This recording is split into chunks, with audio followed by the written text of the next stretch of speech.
আমি কিন্তু এই বট গাছের নিচে দাঁড়িয়ে আছি এবং এই যে নদী পার হলে ভারত। আর আজকে মূলত আমাদের বড় ভাই আমাদের এই যে রাস্তা দিয়ে ভারত মানে সুরাইঘাটে সরাসরি ভারতে নিয়ে যাবে আর কি। তো ভাই কোন দিকে যাওয়া লাগবে আমাদের? তারপরে যে এই যে রাস্তা আছে না, এই রাস্তা দিয়ে সোজা গেলে এই যে ভারত, আর এই যে বট গাছ ভারতের ভিতরে পড়লো, এটা ভারতের মধ্যে আছে। বিজিবি আসে এই ঘোড়াটাই, হ্যাঁ এই বিজিবি এখানে পাহারা দেয় সীমান্ত শেষ, কিন্তু সরাসরি ভারতে যাওয়া যায়। হ্যাঁ মানে এই করলে কি চাইতে তো পাসপোর্ট ভিসা এগুলো লাগে না তাই না? এদিকে কোনো পাসপোর্ট ভিসা কি চুরাই পথ। এই জায়গায় শেষমেশ কিন্তু আমরা অনেক কষ্ট করে সুরাই পথে একবার সরাসরি কাটাতার পার হয়ে ভারতে চলে আসছি আর কি। আরে ভাই আমরা তো ভারতে চলে আসছি তাই না? হ্যাঁ আমরা কাটাতার পার হয়ে ভারতের ভিতরে চলে এসি, আর আমার সামনে হচ্ছে সেই কাটাতারের বেড়া। So what's up guys, SRK Roni Khan, welcome to another vlog video. তো রাইট নাও আমি দাঁড়িয়ে আছি বাংলাদেশের আরও একটি একেবারে সীমান্তবর্তী এলাকা। আর আজকে মূলত আমরা সরাসরি চুরাই পথে ভারতে যাব আর কি। আর আমি যে রাস্তায় দেখতে পাচ্ছেন যে বাংলাদেশের একেবারে রাস্তার একবারে শেষ সীমান্ত দাঁড়িয়ে আছে এবং এই রাস্তা সরাসরি ভারতে প্রবেশ করে আর কি। আর এই যে রাস্তার কিন্তু একবারে শেষ সীমান্ত, এই যে রাস্তার পরে কিন্তু আর কোনো কিছু নেই। এই যে সামনে দেখতে পাচ্ছেন নদী পার হলেই কিন্তু ভারত। আর আজকে কিন্তু আমরা সরাসরি নদী পার হয়ে ভারতে প্রবেশ করব। আর আজকে কীভাবে আমরা ভারতে প্রবেশ করার সময় বিএসএফ বা বিজেপির কোনো বাধা পাই কিনা এবং কাটাতার কীভাবে পার হয়, এগুলো সব কিছু থাকবে আজকের ভিডিওতে মূলত। আর এই যে আমরা কিন্তু আস্তে আস্তে আগাচ্ছি। এই যে আমি আপনাদের আরও একটি জিনিস দেখা যায় যে আমার সামনে যে নদীটি দেখতে পাচ্ছেন, এই যে বাংলাদেশের শেষের রাস্তা এবং রাস্তার পরে নদী, এবং এই যে পাটক্ষেতের বইগুলো দেখতে পাচ্ছেন, বইয়ের পরে কিন্তু কাঁটাতারের বেড়া। আর বেড়া পার হলে কিন্তু সরাসরি ভারতে প্রবেশ করে চলে যাব। আমি কিন্তু এই বট গাছের নিচে দাঁড়িয়ে আছি এবং এই যে নদী পার হলে ভারত। আর আজকে মূলত আমাদের বড় ভাই আমাদের এই যে রাস্তা দিয়ে ভারত মানে সুরাইঘাটে সরাসরি ভারতে নিয়ে যাবে আর কি। তো ভাই কোন দিকে যাওয়া লাগবে আমাদের? তারপরে যে এই যে রাস্তা আছে না, এই রাস্তা দিয়ে সোজা গেলে এই যে ভারত, আর এই যে বট গাছ ভারতের ভিতরে পড়লো, এটা ভারতের মধ্যে আছে। বিজিবি আসে এই ঘোড়াটাই, হ্যাঁ এই বিজিবি এখানে পাহারা দেয় সীমান্ত শেষ, কিন্তু সরাসরি ভারতে যাওয়া যায়। হ্যাঁ মানে এই করলে কি চাইতে তো পাসপোর্ট ভিসা এগুলো লাগে না তাই না? এদিকে কোনো পাসপোর্ট ভিসা কি চুরাই পথ। তো এইগুলো বিজিবি বিএসএফ এগুলো সমস্যা করে না? বিজিবি বিএসএফ তার কারণে ওদিকে বিএসএফ আছে, আর দিদিকে আমাদের এদিকে মানে বর্তমানে ভাই পরিস্থিতি বুঝতে তো পারছেন যে একবার দেখলে ভাই সমস্যা। এই যে চুরাই কথা আমরা এখন যাচ্ছি, আমরা এখন ভারতের ভিতরে চলে যাচ্ছি। আর সামনে যে নদী আছে, হ্যাঁ নদী পারে তার কাটা, এটা কি পাটক্ষেতের ভেতর দিয়ে যাওয়া লাগবে নাকি? হ্যাঁ এই যে পাটক্ষেতের পিছন। মানে গাইস বুঝতে পারছেন কিরকম ভয়ঙ্কর একটা সীমান্ত দিয়ে আমরা যাচ্ছি এবং পাটের মধ্যে দিয়ে পাটক্ষেত দিয়ে, এবং এই যে সামনে দেখছেন কলা বাগান, এর মধ্যে দিয়ে কিন্তু আমাদের সরাসরি ভারতে প্রবেশ করা লাগবে।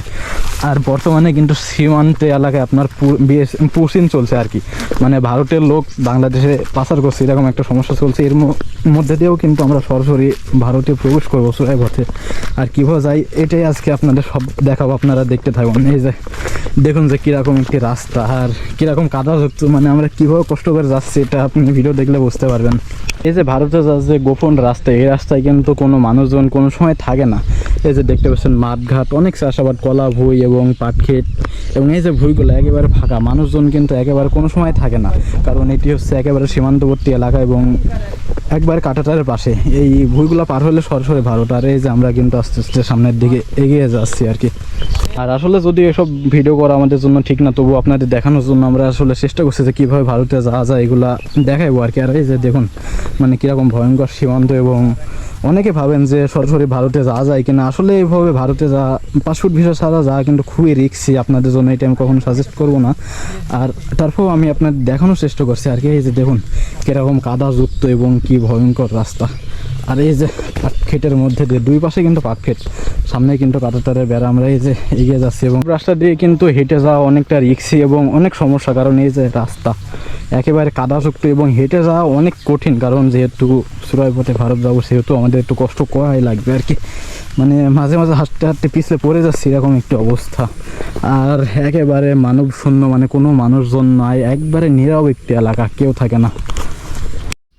আর এই যে আমরা গোপনভাবে ভারতে যেতে যেতে কিন্তু আরও একটি জিনিস দেখতে পাই যে এই যে মাছা, এই মাছায় কিন্তু বিজিবিরা বসে থাকে এবং সীমান্ত এলাকা পাহারা দেয় আর কি। আর যেহেতু এখন কেউ নাই আর কি, সেহেতু আমরা এই সুযোগে যাচ্ছি। এই যে মাছাটি দেখুন যে কোন জায়গায় তৈরি করা হয়েছে, এবং মাছার পরে কিন্তু এই যে আমি যে নদীর কথা বলছিলাম সেই নদী, একবারে ভারতের সীমান্ত ঘেঁষেই বাংলাদেশের জমিতে কিন্তু এই মাছা, এবং এই মাছায় বসে বিজিবিরা সীমান্ত এলাকা পাহারা দেয় এবং কে কই থেকে যাচ্ছে আসছে এগুলো সব নজরদারি করে থাকে আর কি। আর এখন যেহেতু কেউ নাই, এখন আমাদের নদী পার হলেই কিন্তু সরাসরি ভারতে আমরা এইভাবে আস্তে আস্তে এগিয়ে যাচ্ছে এবং ভারতে প্রবেশ করার চেষ্টা করব। বিজিবি মাছার এখানে আরও একটি চিহ্ন দেওয়া আছে, আমি আপনাদের দেখাচ্ছি। এই যে একটি রড দেওয়া আছে আর কি, এই রডের এক পাশে কিন্তু ভারত আর কি, ভারতের এই যে শুরু, এসব ভারতের জমি, এবং এই যে চিহ্ন দেওয়া আছে, চিহ্ন এগুলো বাংলাদেশ। এই যে লেখা আছে এখানে যে বাংলাদেশ, মানে লেখাটি অনেকটা মুছে গেছে আর কি। আর এই যে এই পাশে ভারত আর কি, এই সীমান্তের একবার কাঁটাতারের দাগ বলতে পারেন এটা। এরপরে কিন্তু এগুলো সব ভারতের জমি, আর আমরা কিন্তু আস্তে আস্তে চলে যাচ্ছে এই যে ভারতের দিকে। আর এই যে আমার ভাই কিন্তু আর কি নেমে গেছে, উনি অনেক দূর আগায় গেছে, যেহেতু আমি একসাথে যাবো, যেহেতু একা একা যাচ্ছি, এত রিস্ক নেবো না। এই যে আমরা কিন্তু নদী পার হলে সরাসরি ভারতে প্রবেশ করতে পারবো। এই জায়গায় শেষমেশ কিন্তু আমরা অনেক কষ্ট করে সুরাই পথে একবার সরাসরি কাঁটাতার পার হয়ে ভারতে চলে আসছি আর কি। আর এই যে ভাই আমরা তো ভারতে চলে আসছি, তাই না? হ্যাঁ, আমরা কাঁটাতার পার হয়ে ভারতের ভিতরে চলে এসি, আর আমার সামনে হচ্ছে সেই কাঁটাতারের বেড়া।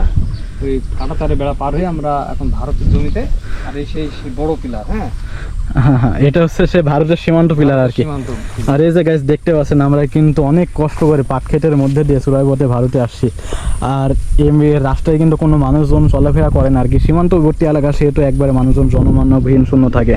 আর এই যে দেখতে পাচ্ছেন কাঁটাতারের বেড়া, আমরা কিন্তু কাঁটাতারের বেড়া হয়ে পার হয়ে চলে আসি আর কি। আর এই যে ভারতের সীমান্ত পিলার, আমরা কিন্তু সরাসরি ভারতের মাঠের মধ্যে আসি আর কি। আর আমাদের যেহেতু বাংলাদেশে আসে, বাংলাদেশে ব্যাক করা লাগবে, সেহেতু আমি আজকের মতো ভিডিওটি এখানে শেষ করে দিচ্ছি। তো আজকের ভিডিওটি কেমন হয়েছে অবশ্যই কমেন্টে জানাবেন। তো গাইজ সবাই ভালো থাকবেন, সুস্থ থাকবেন, ধন্যবাদ সবাইকে।